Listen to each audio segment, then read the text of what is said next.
আম তেল বানাবার জন্য দেখো আটি সমেত কাঁচা আমকে আমি কেটে নিয়েছি। কেটে নিয়ে রোদে 2-3 দিন শুকিয়ে নিয়েছি। রোদের তাপমাত্রাটা হালকা ছিল বলে 2-3 দিন লেগেছে। যদি বেশি রোদ হয় 1-2 দিনই হয়ে যাবে। তারপর আমি কড়াইতে মেথি, সাদা মেথি আর মৌরি ভেজে নিচ্ছি। তারপরে মৌরির পরিমাণটা কম হয়েছিল বলে আর একটু বেশি করে নিলাম, কারণ মৌরির পরিমাণ যত বেশি হবে তত কিন্তু ফ্লেভারটা সুন্দর হবে। এরপর আমি ভাজছি সর্ষে। সর্ষের পরিমাণও খুব কম।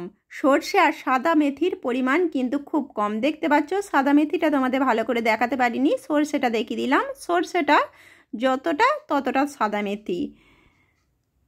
এবার এগুলো আমি শিলেতে হালকা করে গুঁড়িয়ে নিচ্ছি, একদম বেশি কিন্তু গোড়াইনি। আর আমি ওগুলো আলাদা আলাদা করে ভেজেছি, যাতে এই প্রথমবার তো পরিমাণটা ঠিকঠাক বুঝতে পারি, সেই কারণে আমি প্রত্যেকটাকে আলাদা করে ভেজেছি।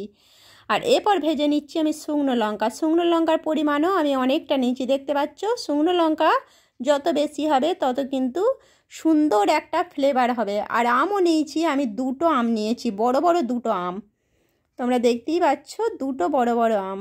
আর সব থেকে দুঃখের বিষয় আমি তোমাদের মেশানোটা দেখাতে পারছি না, কারণ আমার ফোনের মেমোরি ফুল হয়ে গিয়েছিল। আমার মেয়ের ফোনে তুলেছিলাম, কিন্তু এখন আর নেই, অনেক দিন পরে দেখাচ্ছি বলে ডিলিট হয়ে গেছে।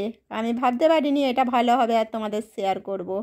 ভালো হয়েছে, তারপর আমি তোমাদের শেয়ার করছি। এরপর আমি শুকনো লঙ্কাগুলো কড়াই থেকে নামিয়ে রাখছি। আর শুকনো লঙ্কাগুলো কিন্তু গোড়াচ্ছি না, আমি গোটা গোটাই দেবো তেলের মধ্যে শুকনো লঙ্কাগুলো। এরপর আমি নামিয়ে রেখে 15 মিনিট আমি একটুখানি রেস্ট দিচ্ছি, কারণ এত গরম গরম এই প্লাস্টিকের কৌটোয় ঢালা যাবে না। 15 মিনিট রেস্ট নেবার পর আমি এই যে সর্ষের তেলটা আমি পুরো কৌটোতে দিয়ে দিচ্ছি, অর্ধেকটা দিয়ে দিয়েছি। তোমরা পরিমাণে বেশি কম দিতে পারো, এটা কোনো ব্যাপার নয়।